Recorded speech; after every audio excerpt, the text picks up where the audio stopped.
Gerbert. Ow. My shooter is a Mormon. You know he gon' blaspheme. Won't talk to that hoe unless she is a pageant queen. I don't have to try. It all just comes naturally. Think about the towers. Wow, what a catastrophe. What a catastrophe. Yeah. They call these girls bitches, but they turn into some rats for cheese. You broke without a strategy.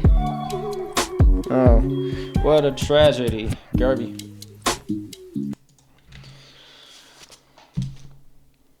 All right.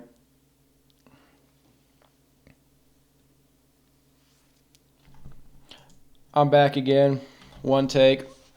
Off the top of the head. I've been thinking I gotta get some stuff off my chest here.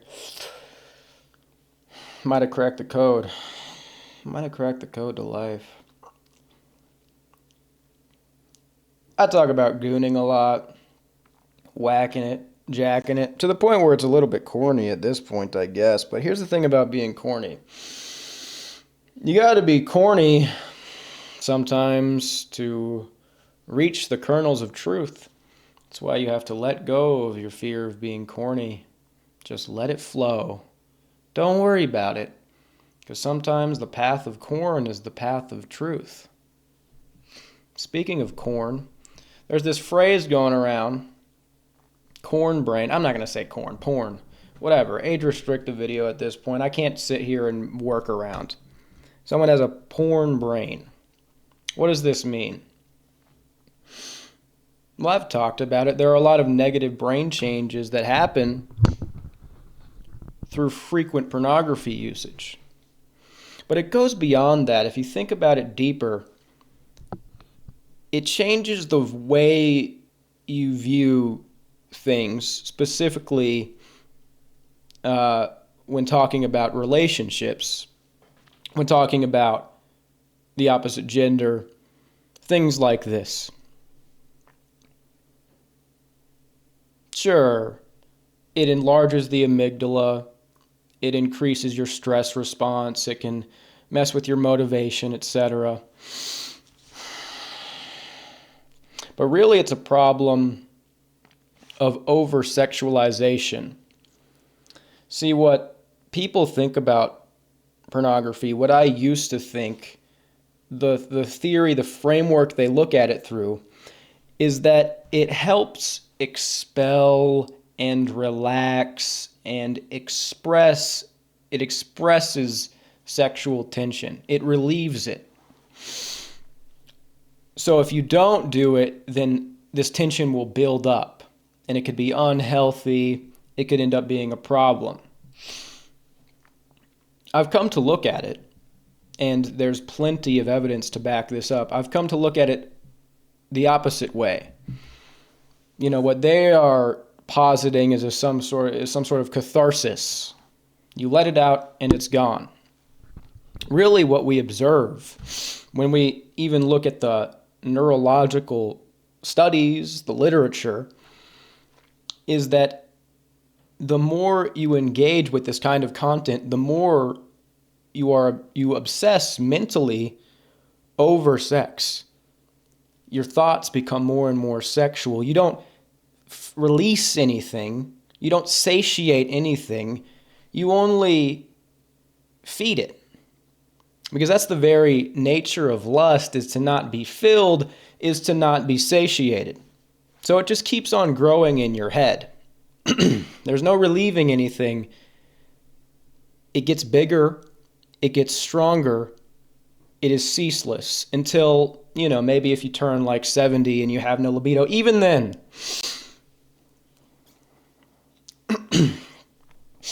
So there's no catharsis. There's no release.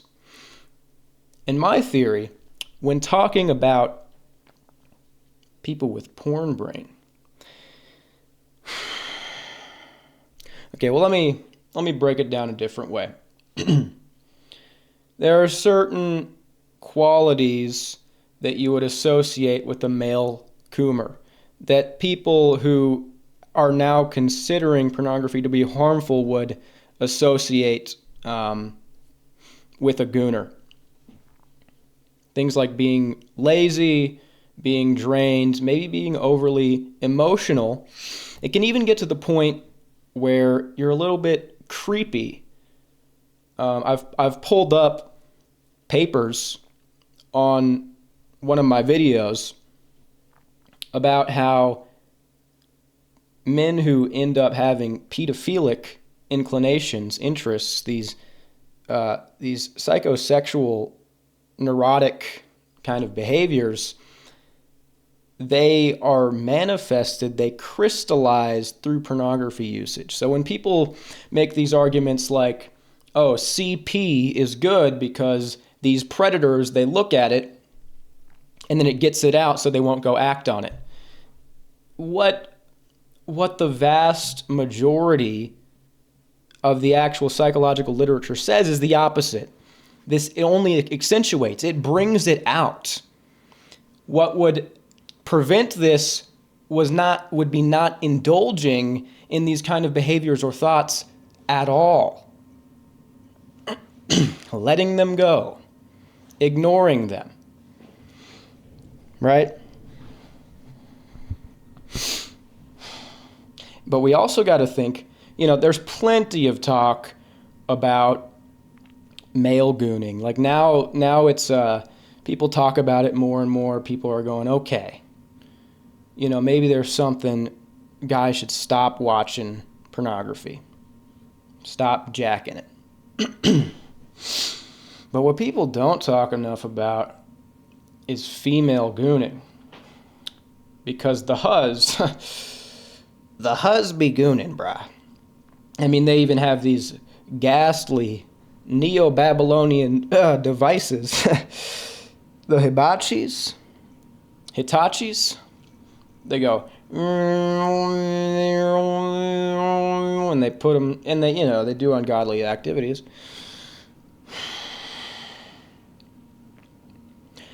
Well, there's evidence that shows an increase in female gooning, jorking it over the past 30 years. It's increased something like 50%. But the exact numbers, it varies a lot. These are all from surveys, and the percentages vary wildly. What we can definitely infer is that women consume less visual adult content than men. After all, there are no straight male OnlyFans stars marketing towards women that make money. All the male OnlyFans stars that make money are gay homosexuals, right? That's just how dudes are.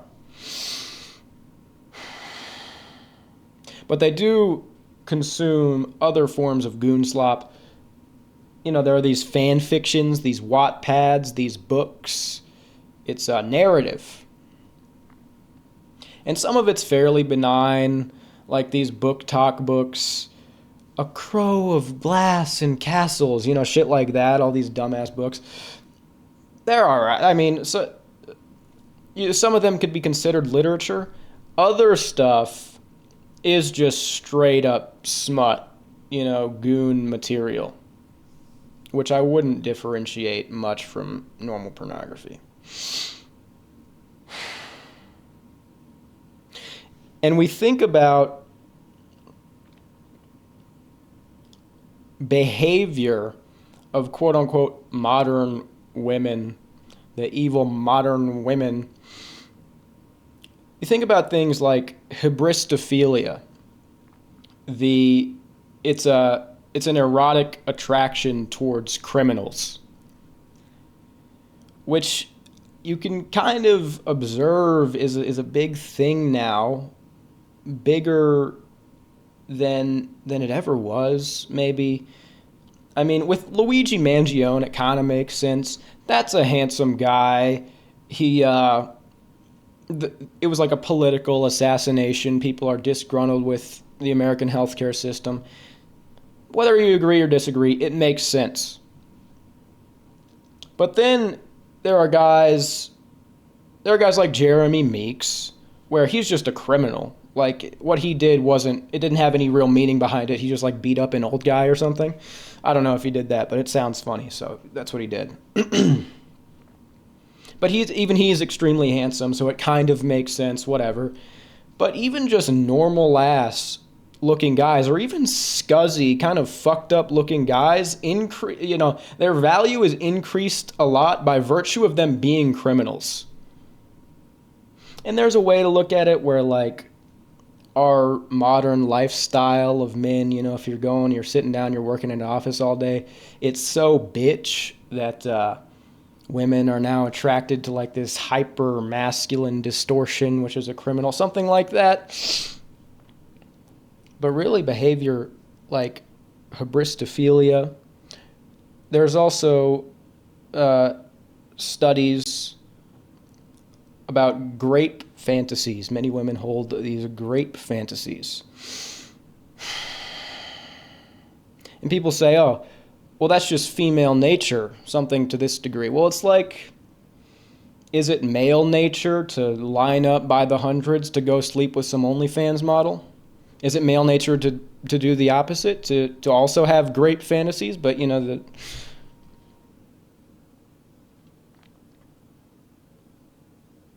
maybe. It depends on how you define it. To the degree that this is what you would define our nature as, it is a nature which ought to be transcended. In fact, it's a prerequisite for civilization that it be transcended, for us to build what we have built. All the structures we have created.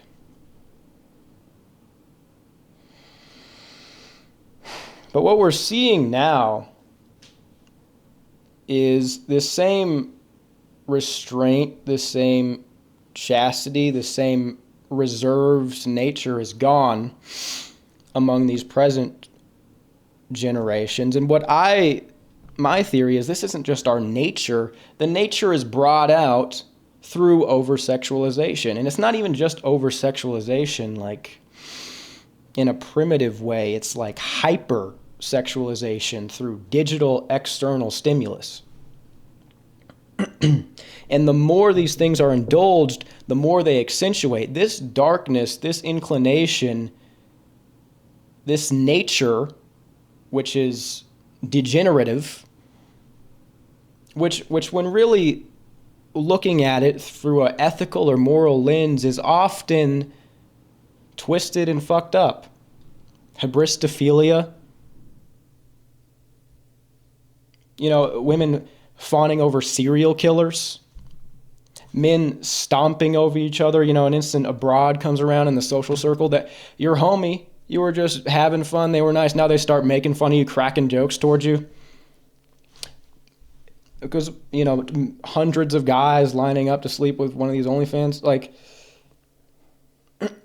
that is definitely a consequence of pornography. So anybody that says, like, oh, it gets it out, it releases, what are you talking about? It clearly just makes you into a coon-brained idiot who hyper-focuses on sex above anything else. And the same thing happens with women. And women be cumin. They have these devices.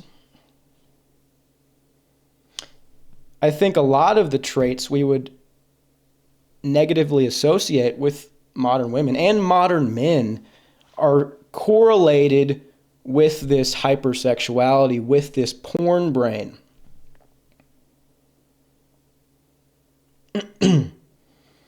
From the emotionality, the neuroticism. Guys are just bitches nowadays. They're lazy, they're cucks, and women are like BPD, they're taking pharmaceuticals. No, I'm not saying this is the only explanation. I'm just going off the top of the head. Some of the things I say might be a little questionable. Whatever, tell me whether or not I'm cooking. But I'm beginning to view this as quite a large part of the social and dating dystopia I find myself talking about a lot on this channel now. Because this lack of reservation, this hypersexuality brings out all of the worst parts, all of the inert lizard brain qualities that lay dormant. They are either indulged or not indulged. And we live in a culture where they are hyper indulged. And there is a degree to where, with men, it's turning around a little bit. But here's a little experiment for you. Look up male pornography usage or male masturbation, and then do the opposite with women. With men, with the social changes that are happening, it's still kind of nuanced. They're like, it's nuanced now. They're going, oh, it could have some benefits, but it could be a problem, da-da-da. It could lead to negative viewpoints. But with women, it's just, gooning is wonderful. It makes you happier. It releases endorphins. It connects you deeper with your body. It leads to increased sexual literacy. I just did this experiment. That's what one of them said. Like, whatever the fuck that means. So there is a degree to where male sexuality is demonized and women is just like pure and beautiful. When they have the same inert, dark nature demons that are released upon indulgence, according to my theory. Of course they do. Bitches writing letters to the Night Stalker, to Ted Bundy. And this happens with modern day, all this stuff.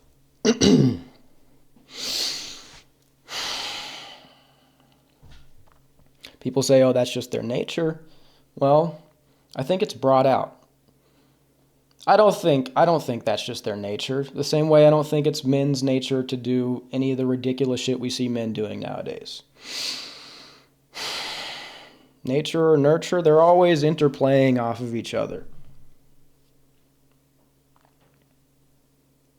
If that's really our nature, then we're just fucked. But we lived in a civilization where this was not normalized, and therefore we didn't do it.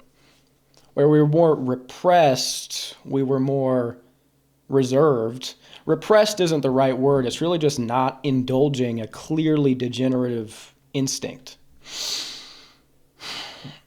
And it's just strange what we have now. It's like our whole civilizational structure, everything we do now is it's just a thin veil, a veneer. And when you peer back behind it, you see we do have all these animalistic demons inside, There was a certain point in my life, 2-3 years ago in my teens when I oriented my life to try to sleep with women, unfortunately. And I wasn't that successful, but I did it enough to encounter certain things. And, you'll be talking to a girl, it's all nice, maybe a little awkward, a little innocent, whatever. Then you get in the situation, choke me, smack me, you know what I mean? It's like, what the hell? You're getting a BSN. You're about to go home and do calculus homework. And what do you mean you want to be choked? There's something so weird about the stark contrast between that.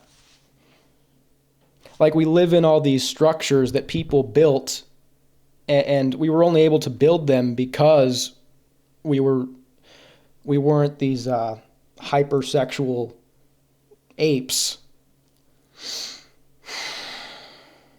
But now we inhabit these structures, but we're regressing. But it's more than regressing. This hyperstimulus is new.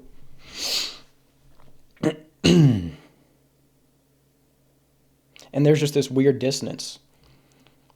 Because if you get in one of these situations and, the first time you have to be told, they're like, choke me. You're like, okay, I guess. You find out, if you just go ahead and do it without having to be prompted, gets them going. But but even still, you should be careful taking liberties like that, because you could get in trouble. After the fact, there's this regret, or something could go wrong, and then they could retroactively retract consent. And you can get in trouble, and the reason that happens, I feel like, is because there's this unconscious or subconscious regret, but consciously through this civilizational programming or through their thoughts, they've convinced, oh no, it's good, I'm just having some fun. But in the unconscious, it hurts. These casual experiences, which is really just an oxymoron. There is no casual sex. It's a big deal. Let's see, let me pause for a second. I got some more. Look, I've never experienced this because when I was trying to sleep around, it ended up mostly being with promiscuous women, right? But if you were to get with someone, more reserved, who didn't consume pornography, who wasn't promiscuous, I don't think they'd be immediately into that, right? That gets brought out. These kinks, they may more or less be baked in the cake, some for people, right? More or less for different people. But they are brought out. They are crystallized. They are manifested through indulgence. And you look at this female gooning material, the narratives, it's like there's this mid girl, and the love interest is a billionaire, or a werewolf, or a vampire, or like a pirate, or, a mob boss, something like this. It's this guy who's a little dangerous. He's tall, he's handsome, but he's got this dark triad, dangerous streak to him. And the tension, the love story, the romance it's about trying to sort of domesticate this guy. The Beauty and the Beast sort of deal. And you could see how, on the surface, it could make a little bit of sense. I mean, yeah, billionaire, that's cool. But it gets deeper. You keep on gooning, next thing you know, it's just like serial killers. And it is a little weird. It's a little just like, oh yeah, Redbeard turned to a suck my blood. It's like a bunch of fucking dorks, really. But same thing with guys. I mean, it's similar to like an isekai, where this loser with no friends gets transported into it is an anime. It gets transported into a video game sort of themed fantasy world where all these hot elf bitches are suddenly swarming over, fiending for the Johnson. Okay. Because here's the deal. The more this nature is indulged, the more it is accentuated. But this nature runs counter to what we want for a happy and fulfilling life. You can look at it from an evo-psych perspective, like the way our genes want to propagate themselves, or you could look at it through a theological sort of fallen nature perspective. But our genes and our reproductive subconscious system don't care about like a happy lifelong relationship. They want maximum fulfillment, maximum offspring, which means lots of nuts and lots of different partners. Even among women, hunter-gatherer women are promiscuous. Among the over 4,000 species of mammals, only a dozen of them have lifelong partnerships. And this dozen are barely dimorphic, which means you can't even tell the males and females apart, which humans aren't. Humans are quite dimorphic. But this dozen are barely dimorphic. And even among this dozen that form lifelong partnerships, DNA testing reveals they're not strictly monogamous. But the longest study of human happiness ever, Harvard study of human development, I've talked about it multiple times, proves that lifelong monogamous relationships is the key to like a happy life. Makes you live longer, reduces your mental stress, your physical health increases. This chaos of fractured relationships, you'll end up in a place where you're alone. And when you're alone, it eventually starts to physically hurt.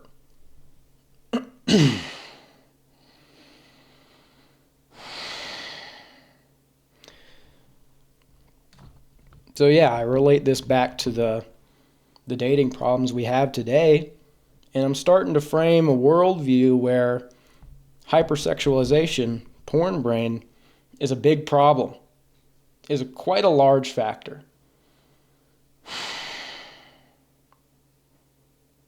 So, yeah, there you go. And what you draw from this, if you're a girl, don't goon also, but that's like what, 4 or 5% of my audience or something. If you're a girl, don't goon. But guys also, pornography brain men, they think, oh, a girl who also watches porn, that's awesome. It indicates to them that I have like a high sex drive or something, and they find it somewhat attractive.